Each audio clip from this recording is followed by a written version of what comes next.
This episode is brought to you by Dollar Shave Club. Hey, man. Yeah. Have you ever heard of David Kellman? David Kellman?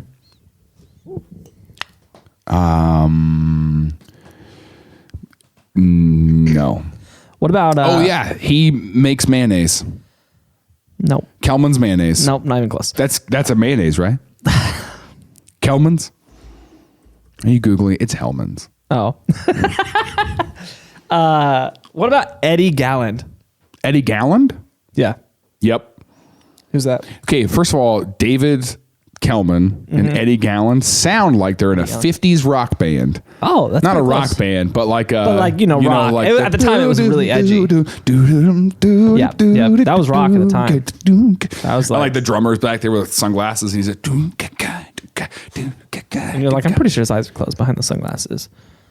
I'm pretty sure he's blind. What about Robert Shafran? Robert Shafran. I don't know, man. These sound like rodeo clowns. You know, David Kellman. That's the title of this episode. Bruce's Brothers. They had no clue what was actually going on. The agency knew. And the judge was like, okay, well, how about we just cut the babies in half? Tell me what's interesting. Let me tell you skip over the boring parts. Let me skip the boring parts. Let me get to what's interesting. Please don't cancel me. Things I learned last night.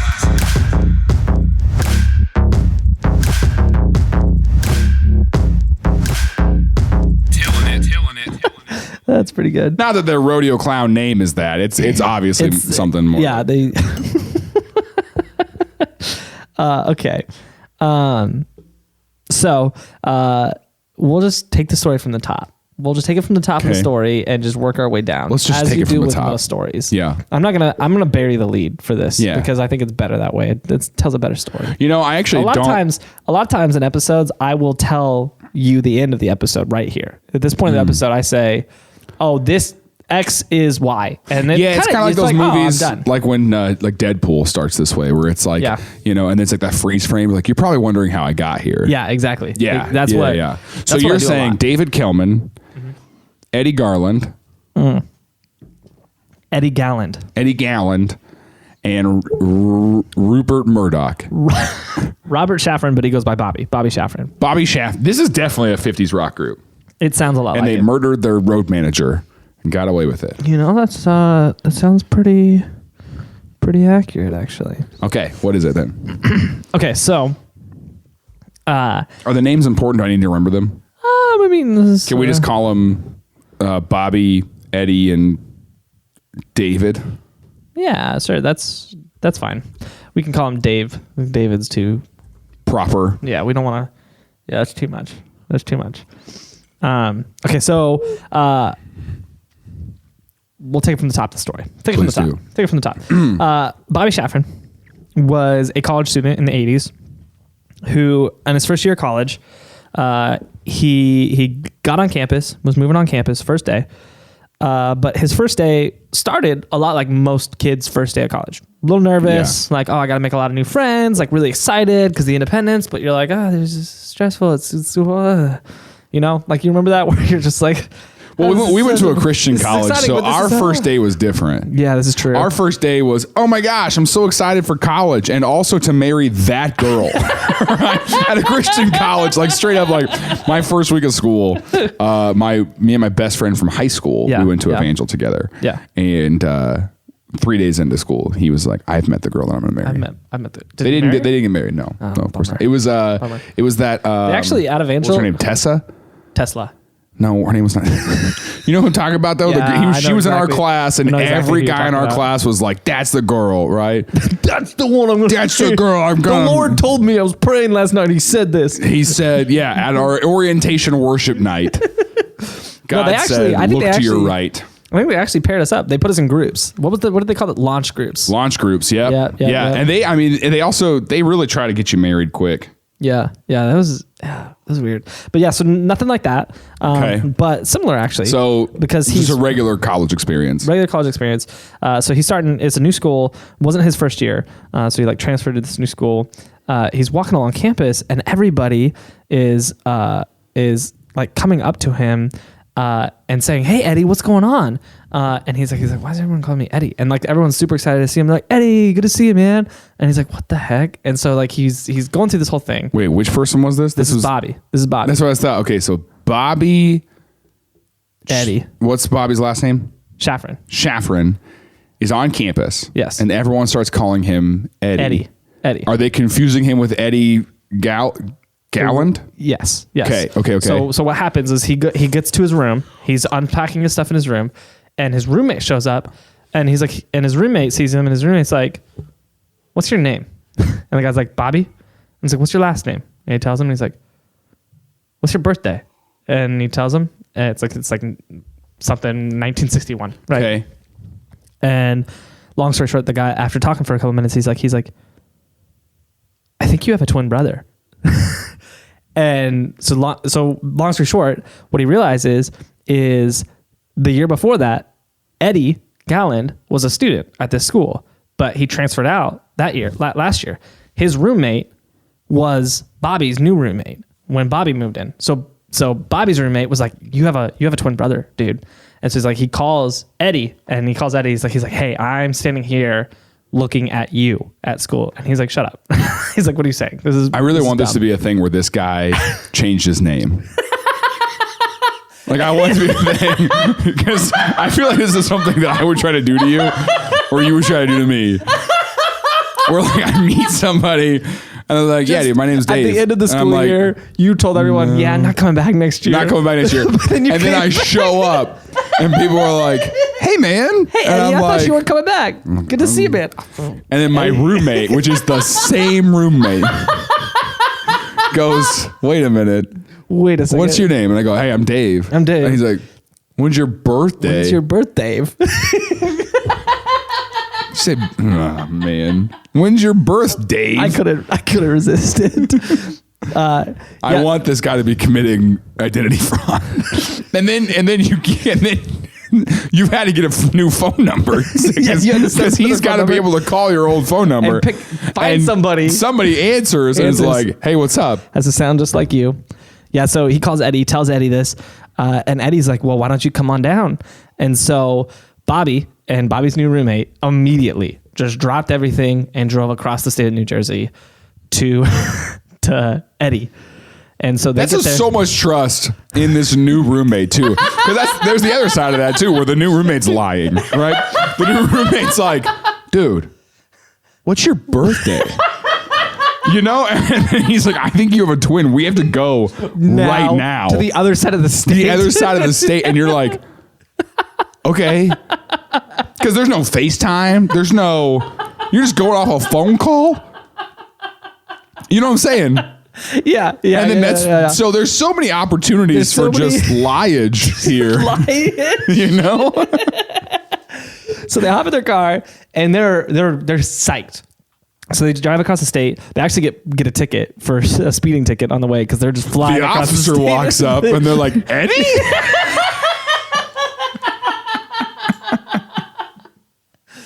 He's like, "Whoa."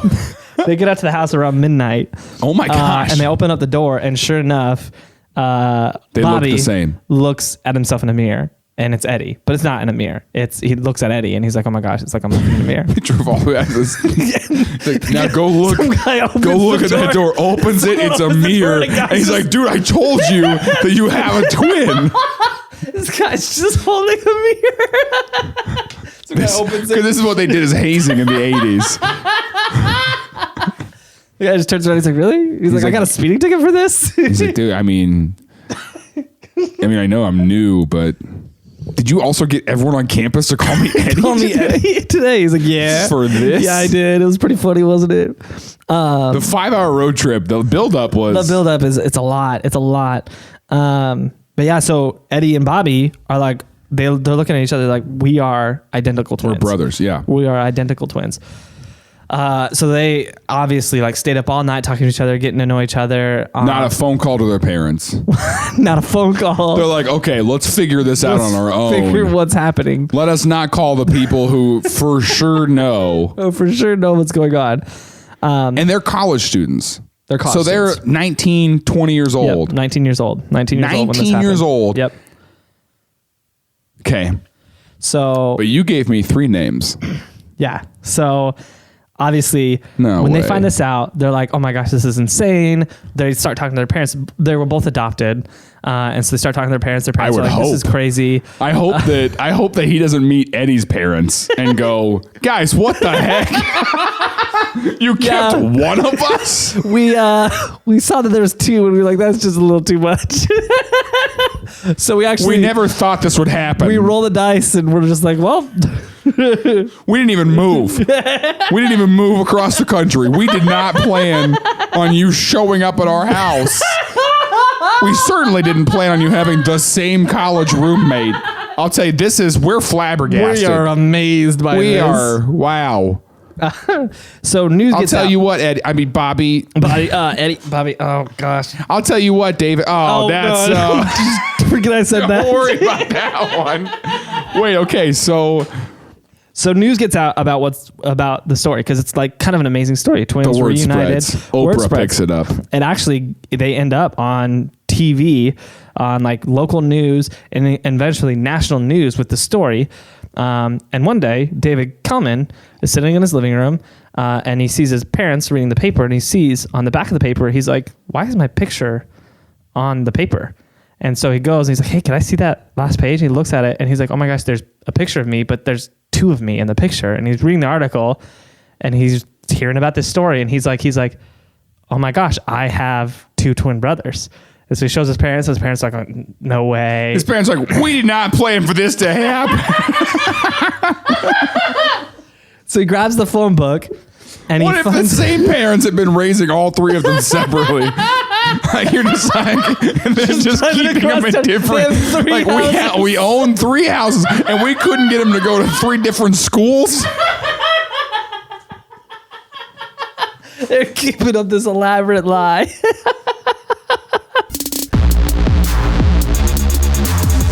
Hey, we want to take a second to thank today's sponsor, Dollar Shave Club. Man, they got all these great products, and here's what they do. They will ship you a little box every month with new razors, new blades, and all your new shave butters, your shampoos, whatever it is that you use for shaving for your face, or really any men's hygiene. They've got it. They will ship it to you every month, keep you stocked on that. Right now, we have a special deal. You can get a $5 starter set. It's a $38 value, so that's a pretty dang good deal. You can get that TILLN.com/shave.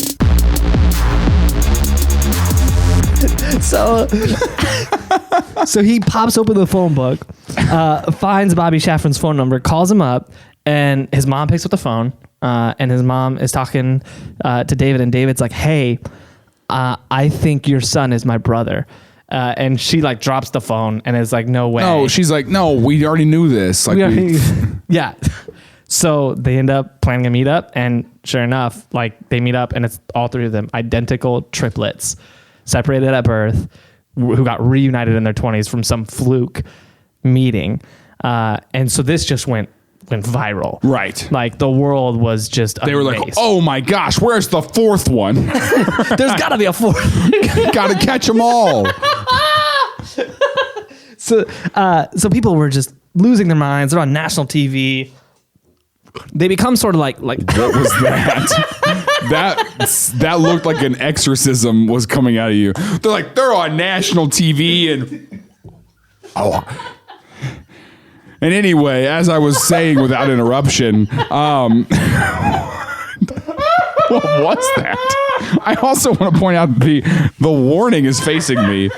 The warning says too much caffeine may cause nervousness, I'm really nervous right now. irritability, So annoying. irritability. Does that have something to do with my ears?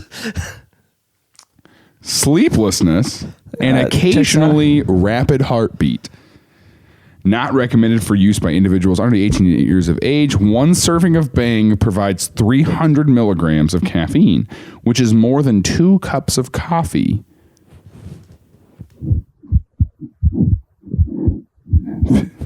Hey, can you hear my heart? Turn on. Listen. Oh, we actually can. Can we audio boost that later? That's freaking weird. I don't like that. Seemed pretty fast to me. Somebody count that. Tell me if it's dying. Dude, I hope that we have like medical professionals who listen to this who are going to hear it and go, that's way too Speaking of people who listen to our podcast, okay? Yeah. To my mom and my dad, you should stop listening. To Tim's parents, why are you listening to this podcast? Oh my gosh. So they go on this like circuit of Like they're just going on like a national basically TV a tour. shows. Yeah, they're on like this tour. Every show that exists is having them on as guests. Barnum and Bailey and also the other Barnum. Right? Like it's like a little sideshow thing. No, like national television, and they're on these interview shows. And what is really interesting about it is they started to Imagine notice going that, through your whole life though. That's crazy. Okay, anyway. They started to notice that they're, I mean, not only do they look a lot alike, but they are the same person in terms of like personality. They have the same mannerisms. They have the same like phrases, like their vocabulary is exactly the same. They even have the same, they've dated the same kind of girls. They have the same, they smoke the same brand of cigarettes. We've all had the same parents and the same girlfriend. Like they're just getting Truman showed. They all wrestled in high school and had a very similar record. Yeah. Well, two of them like physically wrestled and one wrestled with his faith, you know? So like two of them were like wrestlers and the other one was like, I was also a wrestler. The other one wrestled with God. Yeah. And they're then, like, he's the sensitive one. they all wanted to be actors. They all had the same favorite color. They had the same favorite foods. Like it was like it wasn't just they looked alike. It was they were the same person, like A to Z, which was kind of nuts. And so, well, that really throws a wrench in the whole nature versus nurture thing. Yeah. So the shows like just had a heyday, bringing them on and having them just kind of, and they were really just fun. Like they were described as Saint Bernard puppies because they were very large kids. They're like 6 foot something and like pretty beefy, like meathead type of kids, but they were like just so pumped. Obviously, I mean, you discover at 20 or at 19 that you have 2 other brothers. And then also you're famous now. Yeah. And they're like, finally, something interesting about my life. You know? I'm smoking the same pack of cigarettes. Can I see what they look like? Show me pictures of them. Yeah. We can throw up some of those. We can throw up some pictures of them. What did you? Yeah, we can throw up some of those. Why? Oh gosh, this picture is tiny. Hold on, let me get you one that you can actually see. Gosh, these kids are funny looking. They just have the biggest smiles. Yeah. So I mean, they're identical. They're identical triplets. I've taken a picture like this. And then photoshopped yourself. Yeah. What if that was the conspiracy? What if it was just like a big? It was one of them. Yeah, only one of them, and they were just copying themselves. But yeah, so they became famous. Obviously, yeah. Yeah, they even got featured in a couple movies as like background characters. So they were riding that wave. Mm-hmm. And I mean, they were college kids in the New York metro. And so they were just living the life. They were going into New York and they would just get the VIP treatment anywhere they went. Yeah. And so they were living the life. So what did they call them? What was their like title? I don't know what they call. I'm pretty sure I know. Okay. So I know. I mean, like when they walk into a bar, someone doesn't point across the room and go, there's those 3 guys that found out in their 20s that they're triplets. I can't believe they're here at our bar. Like they got to have like a name, right? I saw in a lot of interviews, they call them the triplets. I know that, a recent documentary was titled 3 Identical Strangers. I'm not sure when that phrase was coined, if that's a more recent one or one from a long time ago, but I'm not sure on that. Well, I'm wondering, what do we call this episode? Yeah, I'm trying to figure that out as well. You know? My running title is 3 Identical Strangers, named after the Got it. documentary. But Yeah. I don't want to get sued. I do. It's just for the fun of it. Okay. Yeah, so you can have something exciting happen in your life. Yeah. Maybe we'll meet my twin. Twins. So they were living they the were life. great. They were loving this. Their parents, on the other hand, were pretty frustrated because obviously it's 3 sets of adoptive parents who they all met each other. They talked to each other. I was going to say, did they know they were triplets? It was not disclosed to them that they had even a sibling. Oh man, And that so- sucks. Because obviously, if you're trying to adopt a kid, you're not trying to split up siblings. And that was something they said. They said if we knew that there was others, we would have adopted them all together, so we wouldn't separate them. All 3 of the sets of parents said that. Yeah. And so in And conversation, then they had to have like a Royal Rumble. Well, let's have a cage match, and the last 2 people standing are the parents. they're all mine. So in conversation, it came out that they all were adopted from the same adoption agency. So the adoption agency messed that up. And so man. they ended up going. Well, yeah, I would assume that the mother of triplets didn't go, all right, let's split these babies up. Yeah. So the parents all got together and said, hey, we need to go meet with this adoption agency. It was the Louis Weiss Adoption Agency, which was a prominent agency in New York at the time. Yeah. Specifically placing Jewish children, orphans. Were they orphaned? They were not orphans, so they were put They up. were just They were put released, up at birth. Yeah. So they were really frustrated that it wasn't disclosed to them that the child they adopted wasn't a triplet. The other thing that was really curious is, so put a pin in that. We'll come back to this in a minute. But the other thing that's really curious is they had very similar family dynamics. So, like for example, all 3 of them had an older sister that was 2 years older than them. And so very odd, they all had very similar dynamics. So it's life. possible that maybe the mix-up... Anyway, I don't know. Yeah. So the Maybe the families... mix-up happened on the back end of it, Maybe. where someone was like, I can't tell these 3 families apart. I can't tell these 3 babies apart. Let's just even this out. Let's just call it good. It's a bit like whenever Reagan wanted to adopt a dog, and it's not the same. I'm not equating. Please don't cancel me. But we showed up to get this dog we saw online. Yeah. And there was a couple there who had the previous weekend come to look at this dog, and then they went home and passed on it. Yeah. But now they're back because they decided they want it. Oh, yeah. And yeah, we're yeah. there at the same time. Ooh, awkward. And the lady who runs the shelter, we were like, no, hey, just give them the Just let them dog. have it. And she was like, no, we want to find out which one's the best home for this. And I was going to be like, all right, well, I'm going to beat the dog. Like, don't do that. They took you in the backyard and she had a giant pool with a wipeout course in it. And she's like, let's see who can handle this dog. And I was like, we're doing this in front of this other couple. Like, they were here last weekend. Yeah. It was so I was like, then that is so uncomfortable. That's what I assume happened at the adoption agency as well. Probably a very similar scenario. 3 families showed up.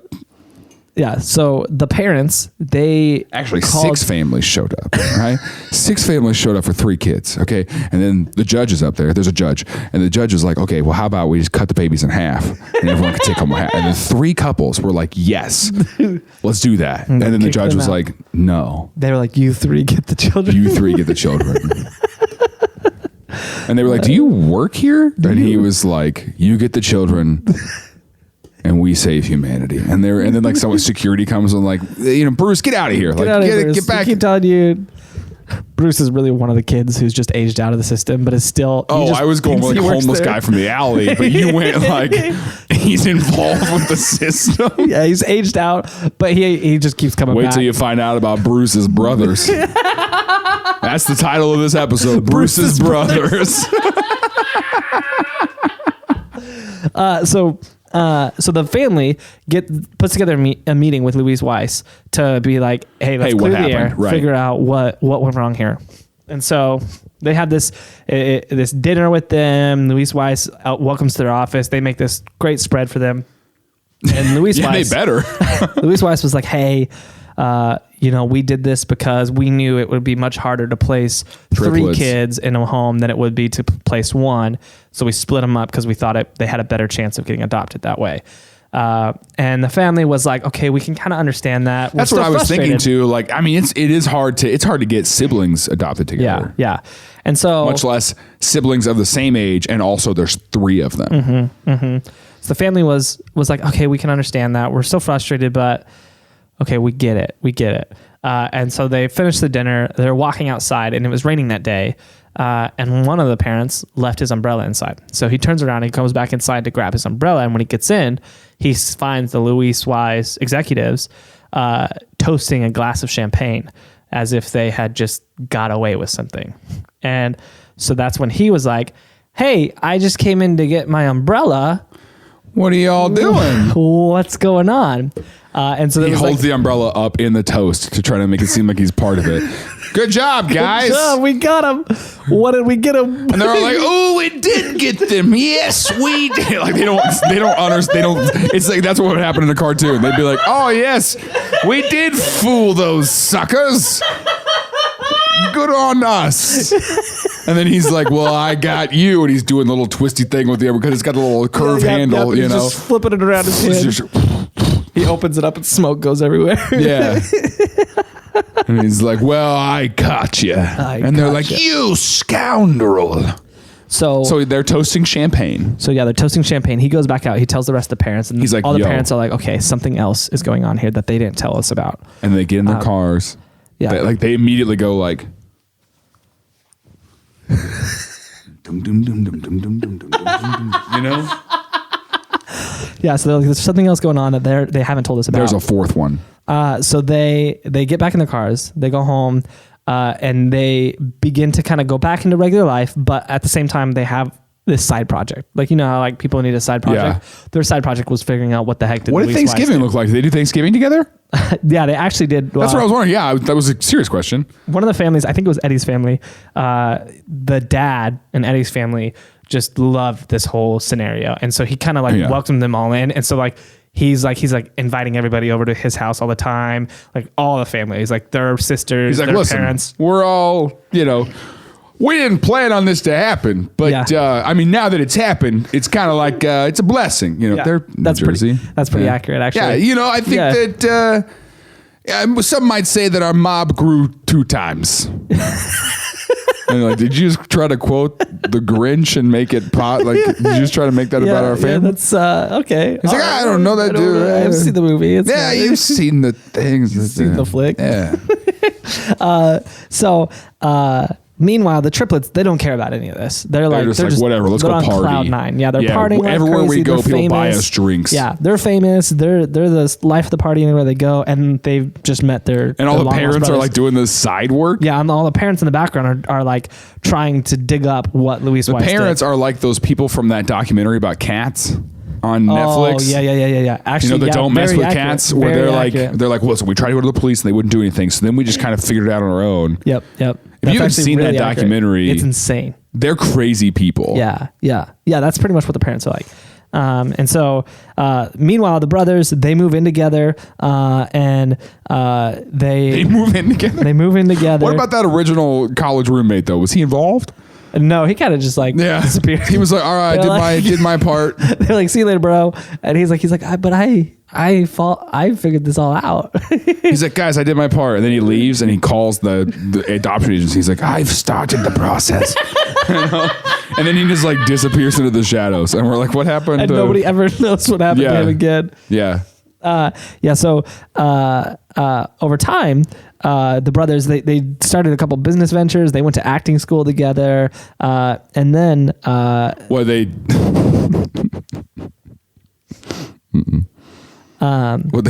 tried to start a burger place called Three Guys.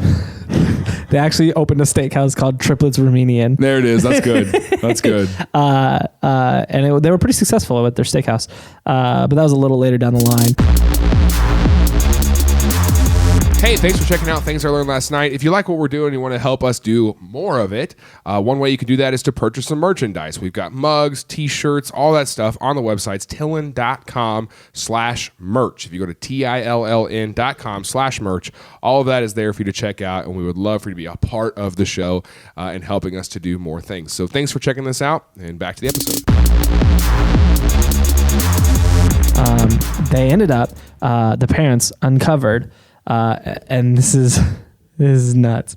The parents uncovered that the three brothers were separated intentionally as a part of a psychology study from a scientist named Peter Neubar, who was actually... I was just thinking this earlier when you said they were all the same. Yeah. I've thought this would be torture to do a human. Yeah. But what would a person come out like if you just isolated them? Yeah. Yeah. It's a very similar concept because they were trying to basically prove nature versus nurture and prove definitively which one actually wins. So that's why the families are all similar. Yeah. And so they picked these families intentionally to make it to where they had a very similar family. But what they did is they picked, one of them had a family that was an upper class family, one was a middle class, and one was a working class family. So they could see if the class that they came up in changed who their personality was. And throughout their life, they had these researchers came to their house every month or two to do these kind of reviews on them. And they would just kind of ask them questions, watch them play with toys, monitor them for a couple hours. And then they just wrote that off as part of the adoption process. The parents were told that they were studying, that they told them, they said, hey, we are doing this psychological study on children who are adopted and their development. And so they thought that these psychologists were studying their development as an adopted child to see what that does to the development of a child. They had no clue what was actually going on, and the agency knew what was actually going on. But Kink. Exactly. That's the umbrella opening. Exactly. And so what was crazy about it is that gets crazier. Yeah. So this hits the news, and again, it goes just viral. Everybody's talking about it. In the wake of this, it's discovered that there's at least 5 other sets of twins that they did this to from this agency, and that they're all reuniting. At least 5. They to this day, it's suspected there was probably 13 sets of twins, and the rest of them they don't know if have ever reunited. But at least 5 other sets of twins this happened to.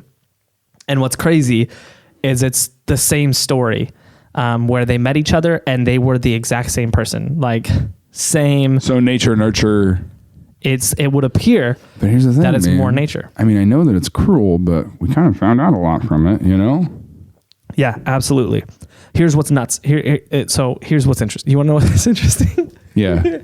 Tell me what's interesting. Let me tell you what's Skip interesting. over the boring parts. Let me skip the boring parts. Let me get to what's interesting. We started from the top. We went through all the boring stuff. We went through the boring stuff. Here's the interesting stuff.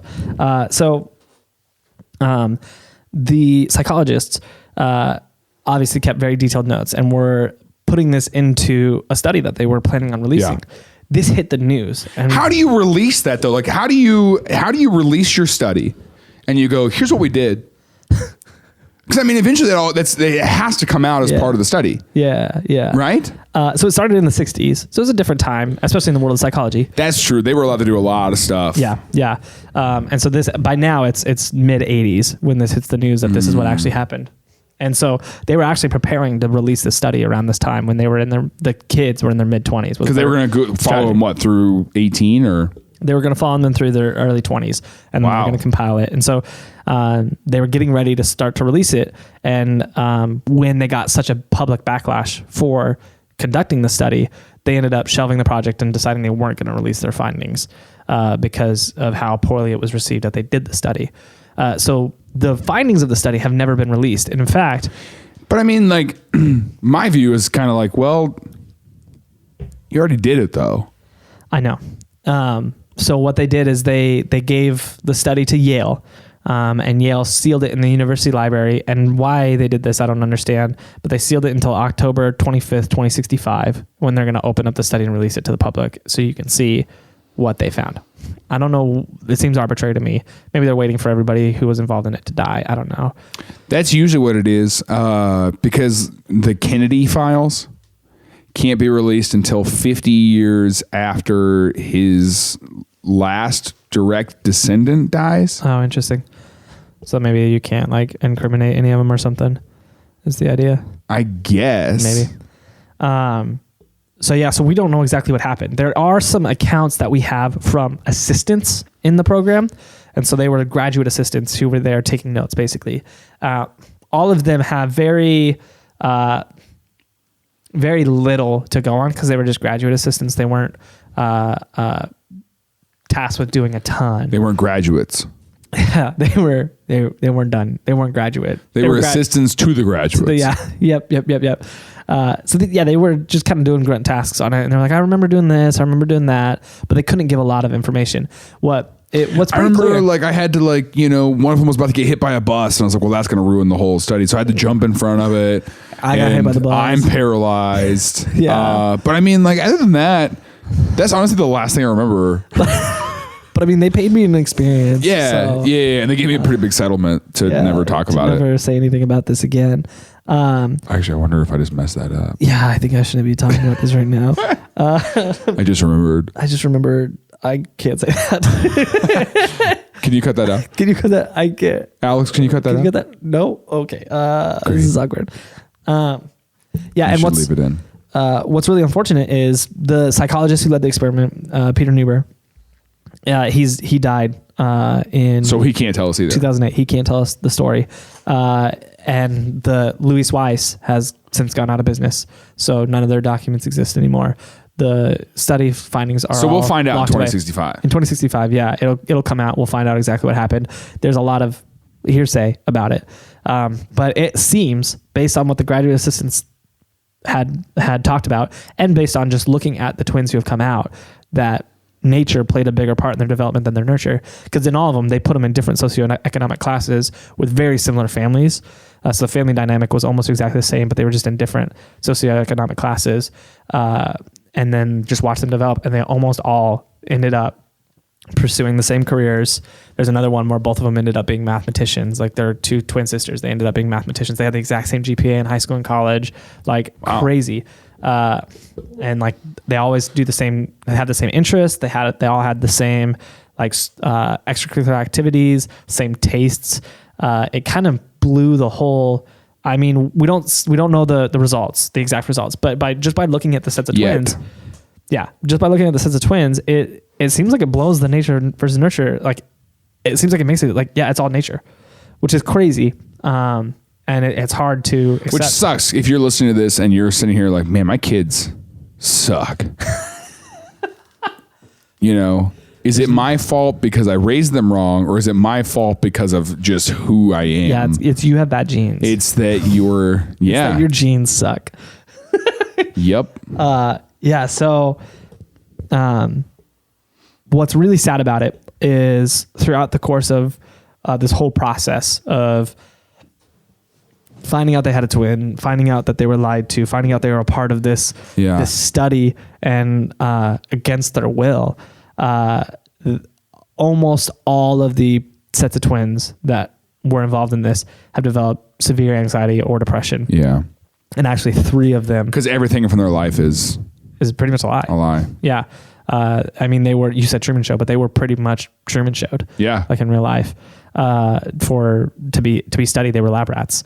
And so 3 of them had actually committed suicide, and one of them, Eddy Galland, he committed suicide. And then two other twins that we know of. When did Eddy commit suicide? How old was he? I don't know. Hold on. Let me see if I can double check. I don't know. He was an adult.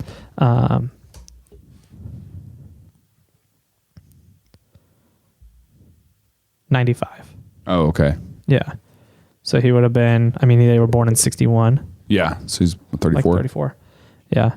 So are the other 2 alive? The other 2 are still alive. Yeah. But they are very Like they've kind of at this point, ever since Eddy died, have like dedicated themselves. Like they're like, we want to know what actually happened. And so they actually ended up, they're the ones who tracked down those assistants in the studies and Yale them. won't unseal them.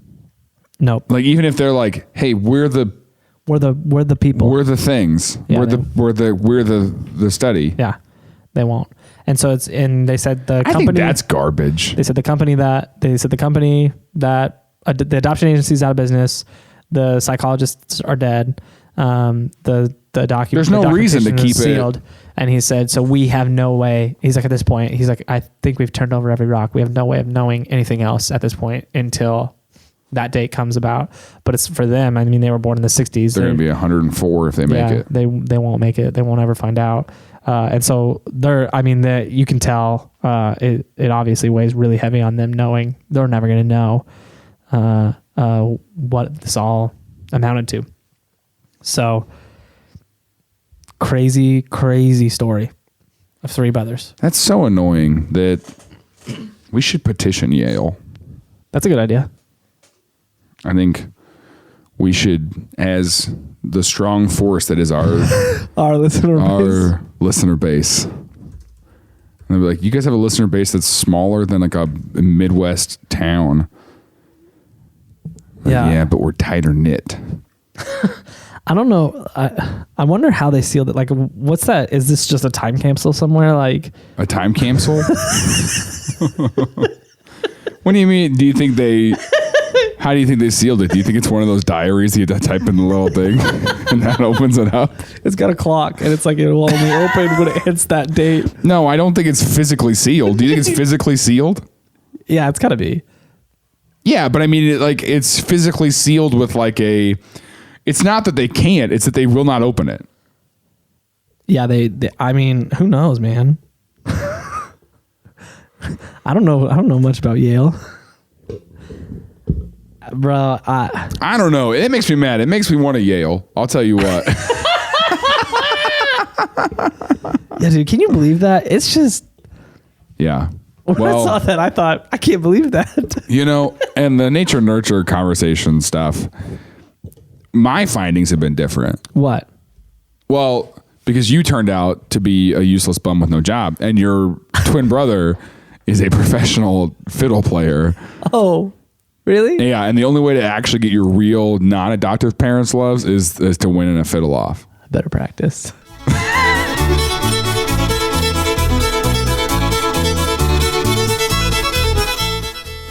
Hey, thanks for watching Things I Learned Last Night. Don't forget to like, comment, subscribe, and watch some of our other videos. They're showing up on the screen somewhere around here right now. We'll see you later.